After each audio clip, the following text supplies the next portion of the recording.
नमस्कार।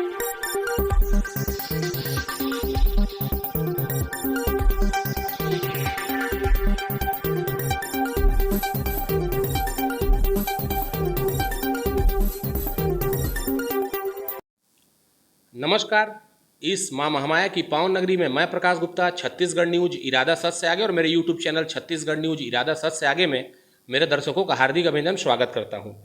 आप देख पा रहे होंगे कि इस वक्त मैं जो है सरगुजा महाराज श्री टी.एस. सिंहदेव एवं छत्तीसगढ़ के पूर्व डिप्टी सीएम जी के तपस्या निवास में मौजूद हूँ। हमारे बगल में बैठे हुए हैं महाराज साहब। आपका पहले तो हमारे चैनल में स्वागत है। प्रणाम प्रकाश जी जी।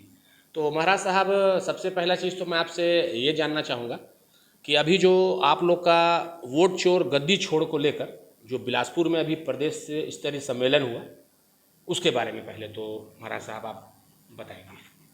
वो एक अत्यंत महत्वपूर्ण मुद्दा जी ठोस जानकारियों के आधार पे राहुल जी ने देश के सामने रखा है। विशेष करके हरियाणा महाराष्ट्र के चुनाव के बाद उनके परिणामों में जो बातें चर्चा में आ रही थी कि हरियाणा में कैसे हैं कि वीवीपैट या लगी हुई जो मशीनें हैं उसमें बैटरी 99% कैसे है, दिन भर उसमें काम होता है, इलेक्शन के टाइम में काम होता है, और जो यूनिट्स हैं उनमें 66% कैसे है, 99% कैसे हो गया, कुछ मैनिपुलेशन हो रहा है क्या। तो ये शंकाओं की बात से प्रारंभ हुई बात। फिर महाराष्ट्र का चुनाव हुआ, वहाँ नतीजे लोकसभा में इंडिया अलायंस के पक्ष में, 4 महीने बाद एकदम बड़े पैमाने पे पलट के बीजेपी के पक्ष में। और ये कैसे हो गया, ऐसा तो नहीं लग रहा, माहौल मैदानी माहौल तो ऐसा नहीं लग रहा था। जानकारी लेने पे बातें सामने आने लगी कि जो कांग्रेस को वोट मिले लोकसभा में, विधानसभा में उतने वोट मिले पूरे प्रदेश में, और भाजपा के वोट एकदम से बहुत ज़्यादा बढ़ गए। और 4 या 5 महीने के अंदर जो मतदाता जोड़े गए, नए मतदाता जोड़े गए, उतने मतदाता, उतने लाख मतदाता 5 साल में नहीं जोड़े गए थे। तो क्या हो रहा है यहाँ? कहीं कोई ऐसी बात तो नहीं है कि मैनिपुलेशन हो रहा है? 6 बजे तक अगर मत डालने की समय नियत चुनाव आयोग ने किया है कि 6 बजे शाम तक वोट गिरेंगे, तो जो लोग 6 बजे के बाद आते हैं उनको वोट डालने का अधिकार नहीं रहता है। 6 बजे के पहले आगे लेकिन वोट नहीं डाल पाए, चुनाव के मतदान केंद्र के परिसर के अंदर आ जाते हैं, तो गेट बंद करके उनको अंदर कर लिया जाता है, आंगन में इत्यादि, या जो खुली जगह होती है उनको पर्ची दे देते हैं कि आप वोट डाल सकते हैं। और फिर वो 6 बजे के बाद भी वोट डालते हैं जो मतदान केंद्र के अहाते के अंदर मान लें या एक परिसर के अंदर प्रवेश कर जाते हैं, लेकिन समय बीत गया तो उनको अनुमति होती है वोट डालने की। अब ये आंकड़े कि भाई इसमें बातें कहीं से आ रही हैं कि इतने लोग तो वहाँ थे ही नहीं, और इतने वोट कैसे बढ़ गए बाद में, तो जानकारी लीजिए। तो कैसे पता चलेगा कि कितने लोग थे पोलिंग बूथ के बाहर 6 बजे जिनको वोट डालना था? तो वीडियो रिकॉर्डिंग होती है, वीडियो रिकॉर्डिंग मांगी गई तो कहा गया कि वीडियो रिकॉर्डिंग नहीं देंगे। अरे क्या बात है, वीडियो रिकॉर्डिंग क्यों नहीं उपलब्ध कराई जा रही है? ये तो एक सार्वजनिक जानकारी का मामला होना चाहिए। उतना ही नहीं, उसके बाद में कानून बदल दिया जाता है, नियम बदल दिए जाते हैं कि दिया ही नहीं जाएगा। बाद में परिवर्तन हो जाता है कि 45 दिन बाद नष्ट कर दिया जाएगा, और आंकड़े एकत्रित किए जाते हैं कि आखिर ये बात आ रही है कि 6 बजे के बाद में कुछ वोट गिरते हैं, तो जो पीठासीन अधिकारी इत्यादि होते हैं 6 बजे तक कितने वोट गिरे इसकी जानकारी चुनाव आयोग को भेज दी जाती है। आजकल तो मोबाइल है, ऐसी चली जाती है। और कितना प्रतिशत मत गिरा उसकी घोषणा एक होती है कि ये इतने प्रतिशत तक वोट गिरे हैं। अंतिम गणना अभी चल रही है कि जो उदाहरण के लिए 6 बजे के बाद वोट डाल रहे हैं, उसमें विश्लेषकों ने फिर वो सब चिंतन करने लगे। देश में लोगों ने कुछ लोगों ने जानकारी दी कि औसतन अभी तक जितने चुनाव हुए हैं आज़ादी के बाद, उसमें ये जो अंतिम घंटा रहता है, नियत समय रहता है, इसके बाद जो एक्स्ट्रा वोट गिर जाते हैं, यानी उस परिसर में आ गए और उनको कहा गया कि आप पर्ची दे दी, आप वोट डाल सकते हैं, इसकी संख्या किसी भी चुनाव में 1% 2% से ज़्यादा नहीं रही। इन चुनावों में 7-8% हो गई। ये कैसे? वही कि वीडियो रिकॉर्डिंग दिखा दीजिए। निस्ता का सवाल बोल दिया इलेक्शन कमीशन ने अभी कि ये तो उनके निस्ता का हनन हो जाएगा। अभी राज्यसभा के चुनाव में, उपराष्ट्रपति जी के चुनाव में हम लोग देख रहे हैं कि सारी महिलाएं हमारी जो सांसद हैं उनके फोटो आ रहे हैं। यानी हो क्या रहा है देश में? 4 जून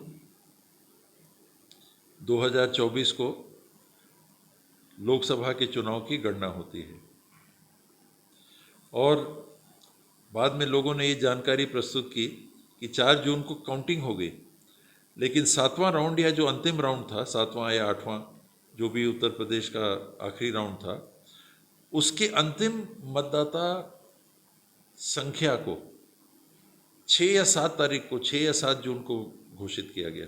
यानी यहाँ काउंटिंग हो गई। काउंटिंग होने के बाद कितने टोटल वोट गिरे उसकी जानकारी दी जाती है। आप समझे? मैं पता नहीं समझा पा रहा हूँ कि नहीं, कि 4 तारीख को देश में पार्लियामेंट के चुनाव की गिनती हो गई और अंतिम चक्र में, अंतिम राउंड में जितने लोकसभा चुनाव की वोटिंग हुई थी, उसमें कितने फाइनल वोट संख्या कितनी थी, वो देश में लोकसभा की काउंटिंग के 2 दिन 3 दिन बाद घोषित की जाती है। पहले राउंड के कितने वोट गिरे ये 11, 12, 13 दिन बाद घोषित किया जाता है उसी चुनाव में। ये क्या हो रहा है? कहीं कोई मैनिपुलेशन तो नहीं हो रहा है? फिर राहुल जी ने अपनी टीम लगाई और कर्नाटक में जो चुनाव हुए थे, कांग्रेस ने जो अपना सर्वे कराया था, उसमें कांग्रेस की 16 या 17 सीटें आनी चाहिए थी, 9 सीटें आई थी। भाई समीक्षा क्या हुआ? उसमें एक लोकसभा में ये जानकारी सामने आई कि उसमें 7 विधानसभा क्षेत्र आते थे उस लोकसभा में, जिनमें 6 में कांग्रेस जीती थी। 7 में से 6 में कांग्रेस जीती थी, लेकिन लोकसभा सीट हार जाती है। जो 7वीं विधानसभा थी उसमें अकेले में इतने वोट पड़े कि 6 विधानसभा में जो कांग्रेस की लीड थी उससे ज़्यादा यहाँ अंतर आ गया। तो इसमें और उनने जानकारी ली कि क्या है, तो ये बात सामने आई कि 1,250,000 मतदाता ऐसे थे जो कि या तो मृत थे या 2 से ज़्यादा नाम था, इत्यादि इत्यादि, अलग अलग कैटेगरी में उन्होंने पूरे देश के सामने जानकारी उपलब्ध कराई। यहाँ से सीधे हम पहुँचते हैं बिहार का अब चुनाव हो रहा है। ये जानकारी आ गई सामने, ये सर्वे चल रहा था, तो जानकारी तो आती रहती है। अंतिम जो राहुल जी ने प्रेस कॉन्फ्रेंस ली जिसमें उन्होंने स्वयं उपस्थित होकर पूरा बताया, ये जानकारी तो बीच बीच में आती रही, अंतिम आ रहा है। ये तो बड़े पैमाने पे ऐसे मतदाताओं के नाम हैं जो नहीं होने चाहिए थे। बीच में बिहार में SIR अनाउंस कर दिया कि स्पेशल इंटेंसिव रिव्यू मतदाता सूची का होगा, यानी पूरी जो पुरानी मतदाता सूची थी जिसको आधार मान के और जो नए नाम जोड़ने हैं या काटने हैं उसी में जोड़े या काटे जाते हैं, इस चुनाव के लिए एकाएक ये घोषणा करती है निर्वाचन आयोग कि पूरी मतदाता सूची नए सिरे से बनेगी 1 महीने के अंदर, और उसमें बिंदु देती है कि ये 11 प्रमाण पत्र आपको देने होंगे और ये 11 प्रमाण पत्र आप दोगे तो इसमें तभी आपका नाम जुड़ेगा और ना नहीं जुड़ेगा। तो एकदम से बात सामने आती है कि ये तो बहुत सारे लोग हैं जिसमें ये 11 का तो मतदाता जो मांगे गए हैं मतदाताओं के पास वो जानकारी नहीं होगी। उदाहरण के लिए मैं अपना बताता हूँ, मेरे पास मेरे माता पिता का मृत्यु प्रमाण पत्र नहीं है। उदाहरण के लिए मैं कैसे नाम कटवाऊंगा अगर नाम है तो? मेरा स्वयं का जन्म प्रमाण पत्र मेरे पास नहीं है। उदाहरण के लिए, ठीक है, स्कूल में पढ़े, कॉलेज में पढ़े, उसमें कोई डेट ऑफ बर्थ अंकित होगा, मेरे व्यक्तिगत तौर पे आपत्ति नहीं आ रही है। लेकिन मेरे पास अगर पढ़े लिखे होने के बाद, इतने जागरूक होने के बाद, जिम्मेदार माने जाने के बाद मेरे पास कुछ प्रमाण पत्र किन्हीं कारणों से नहीं है। मैं नहीं बता सकता मेरे माता पिता का जन्म प्रमाण पत्र मेरे पास नहीं है। मृत्यु प्रमाण पत्र तो एक बार मिल जाएगा, हाल में ही उनकी मृत्यु हुई, लेकिन जन्म कब हुआ उसका प्रमाण पत्र, मेरे पिताजी का जन्म 1930 में हुआ, मम्मी का जन्म 1933 में हुआ। अब 1933 और 1930 का जन्म प्रमाण पत्र मैं कहाँ से लाऊं, तब मैं अपना नाम जुड़वा पाऊँ। इस प्रकार की जब कार्रवाई चलने लगी तब फिर राहुल जी ने कहा कि ये अति हो रही है। चुनाव आयोग के माध्यम से मतदाता सूची को प्रभावित करने का काम लगता है कि प्रारंभ हो गया है, और कई ऐसे मतदाता जो मत देने के अधिकारी होंगे उनके नाम कट सकते हैं। और हमने देखा वो हुआ भी, करीब 60 लाख की घोषणा हुई। इस बीच में जब मतदाता सूची तैयार करने की बात हो रही थी तो बहुत सारे पत्रकारों ने, मीडिया के साथियों ने, आप जैसे चैनल का संचालन करते हैं ऐसे साथियों ने जाके लोगों से पूछना चालू किया कि ये नियम बने हैं, इसके हिसाब से काम कैसा हो रहा है। और सबके पास 2 प्रति फॉर्म की जाएगी, 1 प्रति भरनी है, 1 प्रति आपको दी जाएगी ताकि आप तस्दीक कर सकते हैं कि हमने भरा था। ऐसा नहीं कि हमने भरा और नाम काट दिया। तो कॉपी ही नहीं दी जा रही, बस भर के ले जा रहे हैं। बहुत सारी बातें ऐसी सामने हैं। आधार कार्ड को मान नहीं रहे हैं प्रमाण। ग्रामीण क्षेत्र में रहने वाले लगभग 99% माना जा रहा है आज के दिन में कि लोगों के पास आधार है। शहर में रहने वालों के पास हो ना हो, लेकिन ग्रामीण क्षेत्र में 99% के पास आधार है। विदेश से लोग आ गए, घुसपैठिए आ गए, इस प्रकार की बातें चुनाव आयोग ने स्वयं जो मुख्य चुनाव कमिश्नर हैं, चीफ इलेक्शन कमिश्नर, मैंने उनके इंटरव्यू के एक हिस्से को देखा था तो कह रहे थे क्या हम घुसपैठियों को वोट डालने दें। तो आपने पहले ही प्रमाणित कर दिया कि घुसपैठिए, आपके पास कौन सा प्रमाण है कि वो घुसपैठिया है?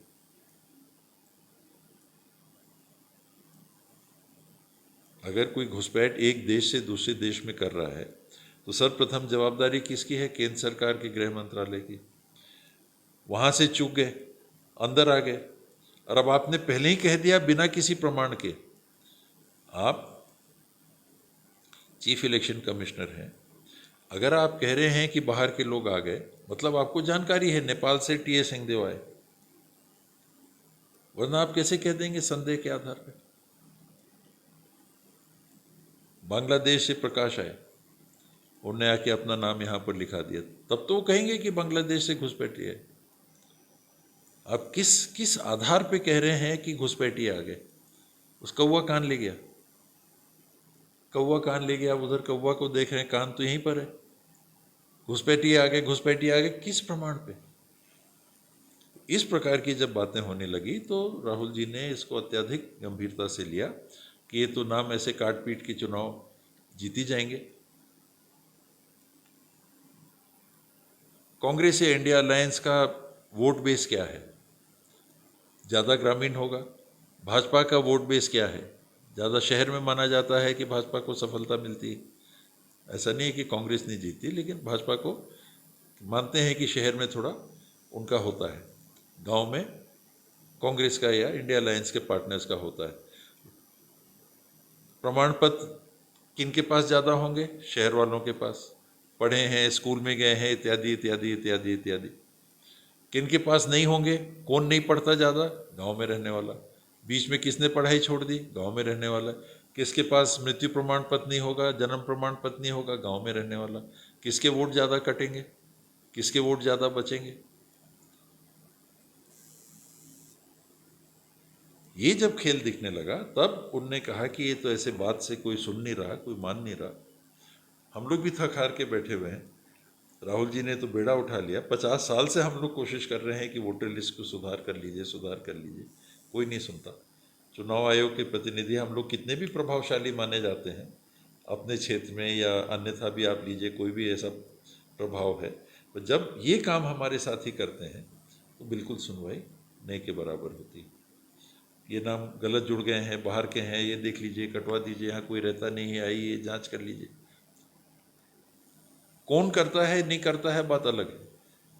मैं 50 साल की बात कर रहा हूँ, लेकिन सुधरता नहीं। और अब ये बड़े पैमाने पे होता दिख रहा है। महाराष्ट्र में 45 लाख नाम जुड़ गए, जितने नाम 5 साल में नहीं जुड़े। बिहार में 60 लाख नाम कट गए, उसमें से 18 लाख है कितने मृत हैं। जिनको मृत घोषित कर दिया उन लोग आके खड़े होके कह रहे हैं मैं तो जिंदा हूं, राहुल जी के साथ चाय पी रहे हैं। इस प्रकार की स्थितियां जब बन रही हैं तब ये वोट चोर वाला गद्दी छोड़ वाला नारा बना है और उस पर बड़े पैमाने पे पहल चल रही है। महाराज साहब, जैसे कि अभी जो अपना मैं एक सवाल कर रहा हूँ आपसे, अभी रामगढ़ का जो अपना मुद्दा चल रहा है, जिसमें अभी जो है आपने भी विदेश दौरे से एक वीडियो जारी किया था और अभी फ़िलहाल में उसमें जो है जांच टीम बैठाया गया है वर्तमान सरकार के द्वारा, जिसमें शिवरतन जी हैं, रेणुका सिंह जी हैं और अखिलेश सोनी जी हैं। उसको लेकर भी जो है अब क्या कहेंगे बाबा, बताइए उस मुद्दे पर। ये जो टीम आई है सरकार की तरफ से नहीं आई है, ये भारतीय जनता पार्टी की तरफ से आई है जी। और यानी एक राजनीतिक दल ने अपने लोगों को भेजा होगा कि जाके आप अपने पता करिए कि वहाँ की स्थिति क्या है। तो ये सरकार की टीम नहीं है, सरकार की भी टीम आनी चाहिए। जो तथ्य हम लोग प्रस्तुत कर रहे हैं, मौका मिले हम लोग भी उनसे जाके मिलेंगे आज, क्योंकि भारतीय जनता पार्टी की टीम थी तो सीधे तौर पे हम लोग भी नहीं गए कि वो राजनीतिक सा दिखने लगता है। तो राजनीतिक है वो अपना ही मिले, गांव के लोग जो होंगे जो बात रखेंगे उन लोग अपने हिसाब से देखें करें। और राजनीतिक भाषा का भी प्रयोग किया उसके बाद में। जो टीम गई थी उसके सदस्यों का कुछ किसी का बयान लोगों ने सुनाया तो उसको भी सुना, लेकिन उस बयान में ये भी था कि नहीं हम भी देखेंगे, सरगुजा के हैं हम भी देखेंगे, रामगढ़ को नुकसान नहीं पहुंचेगा इत्यादि इत्यादि। तो राजनीति से हट के रामगढ़ की सुरक्षा के लिए, उसके अस्तित्व की सुरक्षा के लिए पहल होगा, ऐसा मैं अभी भी उम्मीद कर रहा हूँ। और ये बाबा, ये जो जांच टीम तो आप जैसा बता रहे हैं और जो देखने में आ रहा है कि वो तो भाजपा से जुड़े हुए ही, वर्तमान सरकार से जुड़े हुए हैं, तो क्या लगता है कि जो जांच रिपोर्ट ये भेजेंगे तो क्या रामगढ़ का जो पुरातात्विक जगह है महाराज साहब वो क्या बच पाएगा? मैं ये क्यों मानना चाहूँगा कि वो गलत रिपोर्ट भेजेंगे? नहीं, मतलब मैं तो ये मानना चाहूँगा कि वो सही रिपोर्ट भेजेंगे। अपनी ओर से मैंने सदस्य के समिति के तीनों सदस्यों से कल फ़ोन से बात की, शिवरतन जी से भी बात की, रेणुका जी से भी बात की, अखिलेश जी से भी बात की। तीनों के कुछ सवाल भी थे, मैंने अपने तरफ से जानकारी भी फ़ोन पे उनको उपलब्ध कराई और सुबह अपने तरफ से कागजात भी भिजवा दिए थे। जितने मेरे पास कागज़ थे वो मैंने उनको उपलब्ध करवा दिए थे, यहाँ से प्रिंट आउट करवा के मैंने भिजवा दिया था। तो अपनी ओर से मैंने उनको जानकारियाँ उपलब्ध करा दी। शेष उनके ऊपर है वो क्या करते हैं क्या नहीं करते।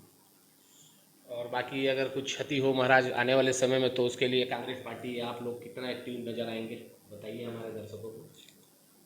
हम लोग एक शांति प्रिय तरीके को अपना के पहल करेंगे। मैं हिंसा में वैसा विश्वास नहीं रखता और मैं उसका हिस्सा भी नहीं बनूंगा।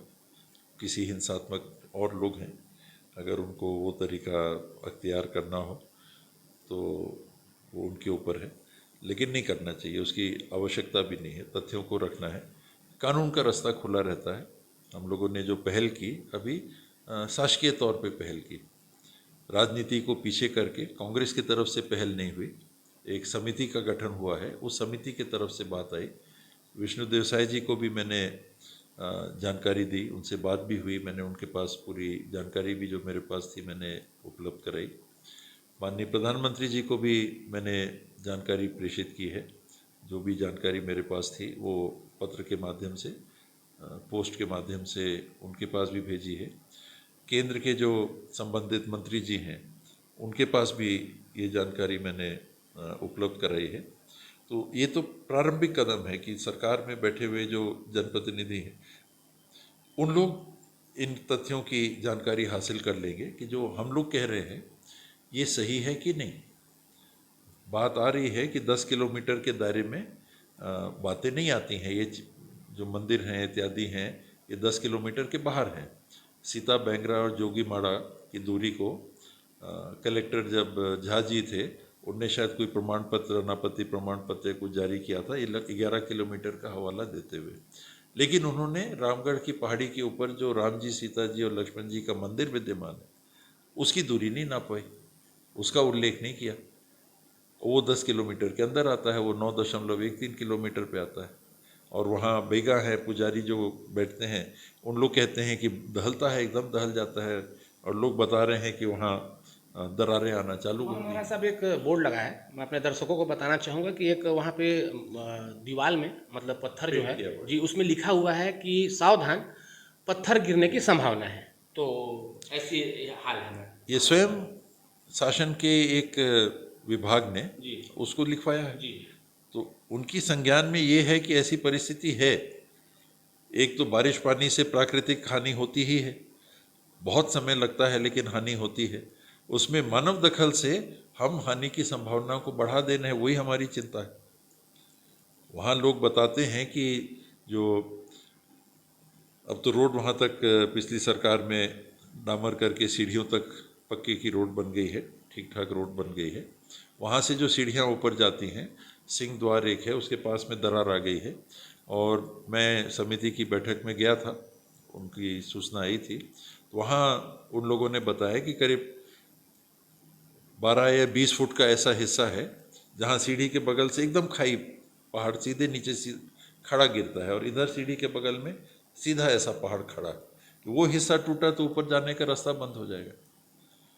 एक हिस्सा है जहाँ पहाड़ के ऊपर ऐसे कुछ चट्टान आगे बढ़ के निकली हुई है, उसमें पत्थर, नीचे आदिवासी मोहल्ला है। कभी भी वो गिरने की संभावना एक बनी हुई है कि वो पत्थर गिर सकते हैं, वहाँ कुछ न कुछ क्षति हो सकती है। ये जब गांव वालों ने बताया, वहाँ के रहने वालों ने बताया, उस आधार पे ये पहल प्रारंभ हुई। बाकी रामगढ़ को लेकर अब जांच टीम जो गठित की गई है, उसमें अब देखना होगा कि क्या वो सरकार को भेज रहे हैं और उसमें अब क्या होगा, वो तो अब देखने की बात होगी। और महाराज साहब, अभी आपने भी को भी ज्ञात होगा कि अभी जो वन मंत्री केदार कश्यप जी हैं, उनका एक जगदलपुर पे जो है एक सर्किट हाउस में एक कर्मचारी को भद्र गालियाँ वगैरह और मारपीट का आरोप लगा रहा था। वो सोशल मीडिया काफ़ी वायरल हुआ। उसके बाद जब उनसे लोग पूछ रहे हैं तो उनका कहना है कि जो कांग्रेस पार्टी के लोग हैं, कांग्रेस पार्टी जो है वो मुद्दा विहीन हो चुकी है, उनको कोई मुद्दा नहीं मिल रहा है, इस वजह से अनरेगल बयान दे रहे हैं। तो महाराज साहब, इसमें क्या प्रतिक्रिया आपकी रहेगी, बताइएगा। कि मुद्दों की बात तो है, अभी हम लोगों ने रामगढ़ की बात की कि कांग्रेस के शासनकाल में जो भी आरोप लगते हैं कि कलेक्टर ने फलाना प्रमाण पत्र दे दिया, वोट प्रमाण पत्र दे दिया, तो टीएस बाबा भी मंत्री थे तो क्या कर लिया। तो कांग्रेस के शासनकाल में एक पेड़ की कटाई नहीं हुई। मैं जब मौके पे गांव वालों ने या जो संगठन के लोग थे जो आंदोलन कर रहे थे, उन लोगों ने बुलाया था 94वें दिन। उसके पहले मेरे को नहीं कभी बुलाया था, लेकिन जब बुलाया उसी दिन मैंने भी कुछ स्टेटमेंट दिया था, वो मीडिया में आया। वो वाला था क्या महाराज की प्रथम गोली मारी, पहली वाला। और उसके तुरंत दूसरे दिन मुख्यमंत्री जी का ट्वीट आया था कि पेड़ क्या डगाल भी नहीं कटेगी, और नहीं कटी। उसके बाद यहाँ से कंजर्वेटर की रिपोर्ट गई कि इसमें उचित नहीं होगा काम करना। उसके बाद रायपुर में जो चीफ कंजर्वेटर फॉरेस्ट हैं, सीनियर मोस्ट हैं, उनका पत्र गया सचिव केंद्र सरकार को कि इसमें काम रोक लेना है, इसमें नहीं करना है। विधानसभा में सर्वसम्मति से प्रस्ताव पारित हुआ कि खदानें नहीं यहाँ पर चलानी है। सुप्रीम कोर्ट में सरकार की ओर से केस किया गया कि ये खदानों को कैंसिल किया जाए। ये सारी प्रक्रिया उस दरमियान हुई और सरकार बदली और कटाई चालू हो गई 5 दिन के अंदर।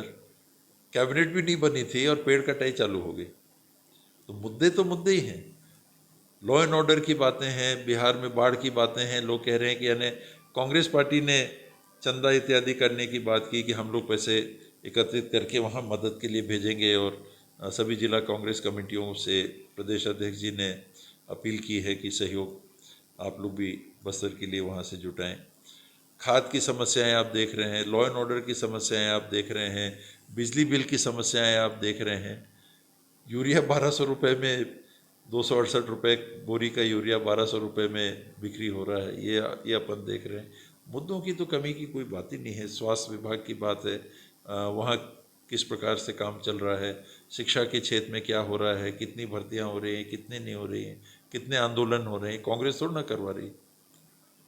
जितने शासकीय कर्मचारी आंदोलन के रास्ते पे जाने के लिए या तो मजबूर हैं या पहल कर रहे हैं, तो मुद्दे हैं तभी तो उन लोग आंदोलन कर रहे हैं। सरकार नियंत्रित नहीं कर पा रही है, उनके अधीन जो कर्मचारी काम कर रहे हैं उनको ये सरकार नियंत्रित नहीं कर पा रही है। कह रही है कि नौकरी से हम निकाल देंगे, नए लोगों की भर्ती करेंगे, यानी आपका नियंत्रण नहीं है। कितनी चीज़ों को बताएंगे। तो मुद्दों की बात तो नहीं है। केदार जी के लिए मैं ये कहूँगा, वहाँ क्या हुआ वो बेहतर जानेंगे। अपनी अंतरात्मा से उनको जब बात करनी चाहिए, और क्या हुआ क्या नहीं हुआ उसके हिसाब से बात होनी चाहिए। जिनके साथ घटना घटित हुई वो सामने आके उनने कुछ बयान दिया है, उनकी पत्नी ने भी दिया था, उनकी पत्नी ने भी शायद बयान दिया है। तो ये अगर हुआ है तो ऐसी चीज़ें नहीं होनी चाहिए। केदार जी बहुत अनुभवी जनप्रतिनिधि हैं, जिम्मेदार जनप्रतिनिधि हैं, उस पर उनको अगर ऐसा हुआ है तो नहीं होना चाहिए। हमारा साहब अभी जो मुद्दे की बात तो लगातार हो ही रही है। सड़कों की जो हालत जो है अभी भी बद से बदतर है। अब वर्तमान सरकार के लोग बोल रहे हैं कि बरसात के बाद जो है बनेगा। अभी नगर निगम के आपके जो आप ही की पार्टी के नेता प्रतिपक्ष शफी अहमद जी जो हैं नगर निगम में, वो बता रहे हैं कि नहीं, जो अमाउंट आया है वो भी कम है, उसमें नहीं बन सकता।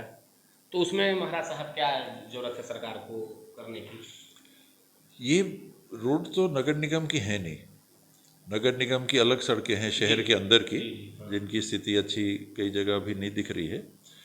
जो मुख्य सड़क हैं जो सीधे सरकार के पास हैं, आप लगभग बिलासपुर रोड में जाइए तो जो चौकी पड़ती है, जो हमारा ऑक्सीजन पार्क है, सिंह पेट्रोल पंप है, वहाँ से लेके रोड तक 900 मीटर करीब रोड है। उसमें देखिए क्या स्थिति है। आप अंबिकापुर से ये दक्षिण की तरफ हो गया, अब आप पूरब की तरफ चले जाइए। भारत माता चौक से आप दरिमा रोड जाइए, और जो ये NH है, ये NH की क्या स्थिति अभी बनी हुई है। 3 किलोमीटर तक किस तरह से गाड़ी चल सकती है कल्पना नहीं की जा सकती। अब आप सीधे पश्चिम की ओर चले जाइए, यहाँ से सूरजपुर की तरफ हमको बढ़ना है। वहाँ पर अजब नगर और उसके आगे से लेके सिलफिली के आगे तक देखिए रोड की स्थिति कैसी हो रही है, कैसे बिगड़ गई है। अब उत्तर दिशा की तरफ जाइए, रामानुजगंज जाना नेशनल हाईवे से लोगों ने छोड़ दिया है। वॉड्रफ नगर होके 1 घंटा 1.5 घंटा ज़्यादा लगा के 109 किलोमीटर की दूरी, 110 किलोमीटर की दूरी अंबिकापुर से रामानुजगंज, उनको पहले 93 किलोमीटर 94 किलोमीटर वॉड्रफ नगर जाना पड़ रहा है, वहाँ से 56-60 किलोमीटर रामानुजगंज जाना पड़ रहा है। इतने बड़े बड़े गड्ढे लोग बताते हैं कि हैं, कुछ भरे, क्या किए क्या नहीं किए, कुछ राशि मिली। उस बाबत भी मैंने माननीय मुख्यमंत्री जी से बात की थी, और हाल अच्छा नहीं है। और शहर के अंदर की जो सड़कें होंगी, जिसके लिए शफी ने आपको जानकारी दी, वो ज़्यादा जानेंगे, नगर निगम में रहते हैं। तो यहाँ स्थिति रोड, शहर के अंदर के रोडों की भी स्थिति अच्छी नहीं। इसमें मतलब सुधार की पूरी ज़रूरत है बाबा साहब, क्योंकि कई लगातार जो है, मैं अपने दर्शकों को बता दूं कि लगातार जो है इस गड्ढों के कारण जो है आए दिन जो है लोग गिर रहे हैं, सोशल मीडिया में वायरल हो रहा है, आप लोग भी देख पा रहे हैं। महाराज साहब, एक चीज़ मैं और आपसे पूछना चाहूँगा कि अभी जो मवेशी, जो आवारा मवेशी पूरे चौक चौराहों में, हाईवे में बैठे रहते हैं, आवारा कुत्ते भी घूम रहे हैं गली गली, मोहल्ले मोहल्ले, आए दिन किसी को भी चाप दे रहे हैं, इसमें भी महाराज साहब जो है ध्यान नहीं दिया जा रहा है, सिर्फ बोला जाता है। इसमें क्या होता है हमारा, इसमें क्या करना पड़ेगा? प्रशासन को करना है। जी। पहले नरवा गरवा घुरवा बाड़ी की एक योजना थी, तो कुछ जगह थी जहाँ पर ऐसे मवेशियों को चिन्हांकित करके रखा जा सकता था। आपने उसको आलोचना का पात्र बनाया उस योजना को, और आपने बंदी कर दी पूरी योजना। और मवेशी के लिए कोई वैकल्पिक स्थान नहीं, वो तो स्थान था और अभी भी होगा, घिरा हुआ है। पूरे प्रदेश में 6,000 10,000 करीब स्थान ऐसे चिन्हांकित करके बनाए गए थे। रोड के बगल के भी जो गांव पड़ते हैं उनमें भी ऐसे थे। तो ये सारी जगहें उपलब्ध थी जहां मवेशियों को ले जाके आप रख सकते हैं। जिनके मवेशी हैं उनके ऊपर नियंत्रण आपको करना प्रशासन का और क्या काम है? फिर तो पब्लिक ही सब कर लेगी। अगर ऐसी स्थिति बन रही है तो इसका हल किसको करना है? प्रशासन को। और किसको देखना है कि प्रशासन करे? शासन को। तो चुने हुए जनप्रतिनिधि, मुख्यमंत्री जी, मंत्री जी, विधायक जी, इन लोग को कमिश्नर, आईजी, कलेक्टर, एसपी, नगर निगम, ये जो अधिकारी हैं इनको देखना है। किसी को रुचि नहीं दिख रही, किसी को सूझ नहीं रहा है कि हम कैसे कर सकें। कुत्तों की भी वो स्थिति है कि अभी अगर बड़ी संख्या में ऐसे दिख रहे हैं, चिंता की बात है। सुप्रीम कोर्ट भी इस बाबत बड़ी चिंतित हुई, लेकिन फिर खैर सुनते हैं फैसला वापस भी हुआ। कुछ लोगों ने संवेदनशीलता उसकी उठाई, लेकिन कुछ तो करना पड़ेगा, कुछ तो कदम उठाना पड़ेगा। करना उनने नहीं किया, हमने उनने किया, कांग्रेस के शासन में ऐसा हुआ, वो जो हुआ सो हुआ, वो तो अलग बात हो गई। आप क्या कर रहे हो? सारी बात आप नेहरू जी तक ले जाते हो। आप दादा क्या कर रहे हो भैया? आप क्या कर रहे हो? अब तो 22 महीने हो गए, 23 महीने हो गए, 2 साल पूरे होने को आ रहे हैं। ये 2 साल में क्या हुआ? अंबिकापुर का मेडिकल कॉलेज का काम चालू हुआ क्या? मेडिकल कॉलेज हॉस्पिटल का नहीं हुआ। मेकाहारा में कैंसर वाला काम चालू हुआ, कैंसर डिपार्टमेंट के बिल्डिंग का, सारे सैंक्शन नहीं हुआ। 750 रुपए की बिल्डिंग मेकाहारा में भूपेश बघेल जी ने भूमि पूजन किया था चुनाव के पहले। ये सारी राशियां जिसके लिए आवंटित थी, अभी तक कोई प्रगति नहीं। अभी हम लोग राजनांदगांव गए थे, वहाँ के विधायक कौन हैं? रमन सिंह जी, 3 बार के मुख्यमंत्री, वर्तमान के स्पीकर, बहुत ही वरिष्ठ और बहुत ही सम्मानित छत्तीसगढ़ के जनप्रतिनिधि। उनकी विधानसभा में ओवरब्रिज नहीं बन रहा है, एक्सीडेंट हो रहे हैं, लोग मर रहे हैं, यानी काम नहीं चालू हुआ, फंड्स उपलब्ध नहीं है। अंडर ब्रिज है, उसका काम अधूरा पड़ा हुआ है। हॉकी का एस्ट्रो टर्फ है वहाँ, उसकी ऐसे हालत है कि जो एक राष्ट्रीय अंतर्राष्ट्रीय स्तर का हॉकी का टूर्नामेंट होता था वो नहीं हो पा रहा है। वहाँ मैं हाल में गया था तो लोगों ने बताया कि वार्ड में एक जगह वो नाली खोद दी किसी कारण से और काम नहीं हुआ। आपने जैसे बताया कि हादसे हो रहे हैं, 2 व्हीलर से कोई आए, गिरे, मृत्यु हो गई, आज तक वैसे ही पड़ा हुआ है। लोगों ने जो बताया, तो उनके विधानसभा क्षेत्र में ये हाल, यानी हर तरफ जहां से आप देखिए लोग ये कह रहे हैं कि काम नहीं हो रहे। पूरे छत्तीसगढ़ में पंचायतों में पैसे नहीं जा रहे उस बाबत।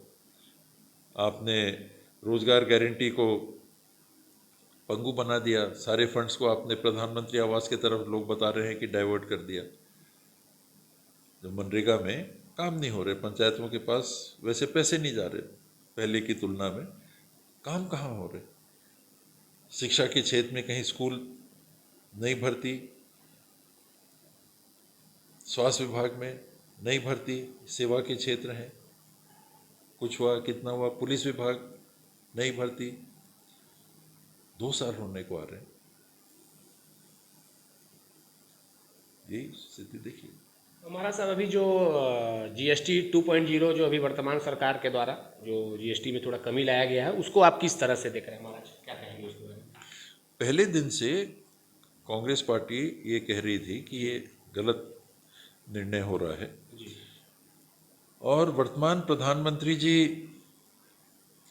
वो मुख्यमंत्री हैं जो यूपीए के समय में जब जीएसटी लाने की पहल हो रही थी तो उन्होंने कहा था मेरे मृत शरीर के ऊपर जीएसटी बनेगी, जीएसटी का कानून बनेगा, उनका स्टेटमेंट था।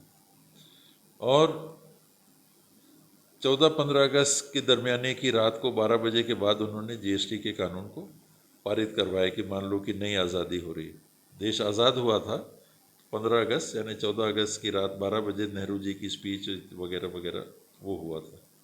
और ये कैसा जीएसटी था, दुनिया में कोई देश नहीं होगा जहां 8 स्लैब जीएसटी के थे। 8 स्लैब जीएसटी के इन्हें देश के ऊपर ला दे। रात को 12 बजे जॉइंट हाउस ऑफ पार्लियामेंट बुला के और एक बड़ा इवेंट हुआ, मतलब कोई बहुत ही कुछ होने वाला है। नतीजा क्या आया? बड़ी बड़ी संख्या में जो हमारे छोटे काम में लगे हुए लोग थे वो काम उनके बंद हो गए, बेरोजगार हो गए। करोड़ की संख्या में, लाखों की संख्या के व्यवसाय, 40, 50, 60, 70 लाख की बात मैं कर रहा हूँ, जो बंद हो गए। एमएसएमई जिसको बोलते हैं, और उनसे जुड़े हुए लोग जो काम करते थे स्वयं उनका रोजगार बंद, और उनके यहाँ जो काम करते थे वो बंद। कहीं आपने कोई छोटी दुकान खोल रखी है तो 2 लोगों को काम पे रखा होगा ना, सामान निकालना, शेल्फ से सामान निकालना, फिर आप खुद करते थे, आपके घर के लोग भी साथ में करते होंगे। रोजगार अलग गया, लोग परेशान अलग हुए, पैसे लोगों से आपने इस हिसाब से लिए। और अब जो काम आपको 8 साल पहले करना चाहिए था उसको लागू आप करके आप बहुत खुश हो रहे हैं। ये तो 2017 से ही होना चाहिए था। राहुल जी तो ऑन रिकॉर्ड हैं, उस समय लोग जैसा रहता है गंभीरता से इनकी बात को नहीं लिया करते थे। सोशल मीडिया में ऐसा वातावरण बना के माहौल बना दिया गया था राहुल जी के संदर्भ में। आज क्या हो रहा है? वही सारी बातें जो वो कर रहे थे उनको आप लागू कर रहे हो। तो किस नाम पे? कि पब्लिक को फायदा होगा। तो 8 साल पहले पब्लिक को घाटा था। उस समय इस तरीके से आप रेट को लागू करते तो व्यवसाय भी चलते रहते, रोजगार भी बनते, जीएसटी का कलेक्शन भी आता, कमतर नहीं आता। रेट जब ज़्यादा रहते हैं तो जीएसटी की या टैक्स की चोरी भी होती है और चीज़ें भी कम बिकने लगती हैं। टैक्स में आप ज़्यादा पैसा दे रहे हो तो सामान कितना खरीदोगे? सामान कम खरीदोगे तो फैक्ट्री में कम सामान बनाना पड़ेगा क्योंकि बिक नहीं रहा है। कम सामान फैक्ट्री में बनेगा तो वहाँ के रोजगार प्रभावित होंगे। ये सब आपको 8 साल पहले नहीं दिख रहा था। हम लोग यहाँ बैठ के बात कर रहे हैं, मैं कौन सा विशेषज्ञ हूँ, अर्थशास्त्री हूँ। ये हम लोग की समझ में बात आती है, उनके समझ में नहीं आई। ये जो इनने काम किया और आज अपनी पीठ थपथपाना चाह रहे हैं, वाहवाही लेना चाह रहे हैं, तो 8 साल लोगों को ज़्यादा पैसा लेके आज कह रहे हैं कि हमने दिवाली के पहले एक दिवाली गिफ्ट दे रहे हैं। कल आए थे वित्त मंत्री ओपी चौधरी, प्रेस कॉन्फ्रेंस भी किए बाबा साहब, बोल रहे हैं बहुत बड़ा सौगात मिला है। क्या कह रहे हैं आप बताइए? 8 साल पहले होना था ना। अच्छा, हाँ, ये तो होना ही चाहिए था। मैं स्वयं छत्तीसगढ़ की तरफ से जीएसटी काउंसिल में जाया करता था, मैंने लिख के दिया है।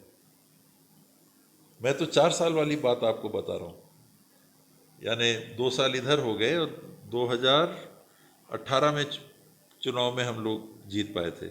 जीएसटी विभाग भूपेश बघेल जी ने मुझे देखने के लिए दिया था, और हर जीएसटी मीटिंग में जाने के पहले मुख्यमंत्री जी, वित्त मंत्री जाते हैं, तो उनसे मैं यही पूछता था कि आप जाएंगे? तो कि नहीं, आप जाइए। और उनसे क्या रखना है, कुछ बिंदु रखना है, राज की तरफ से क्या रखना है, अपने तरफ से जो है वो तो हम लोग रखेंगे, आपका कोई वो हो, ऐसा करके हम लोग जाते थे। तो किन चीज़ों को वहाँ रखते थे? ये सारी चीज़ों को उस समय से रखते चले आ रहे हैं।